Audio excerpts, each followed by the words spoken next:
Our biggest simulation challenges are trying to predict any kind of distortion, but it really depends a lot on the material that we're using.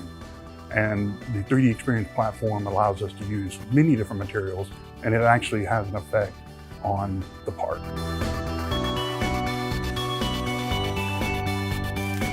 So a customer came to us with a part that they wanted to print, and we had a feeling it was going to deform, so we went ahead and printed it anyway. And it bowed like this, and had we done it first in SIMULIA, we would have seen that it had problems from the beginning.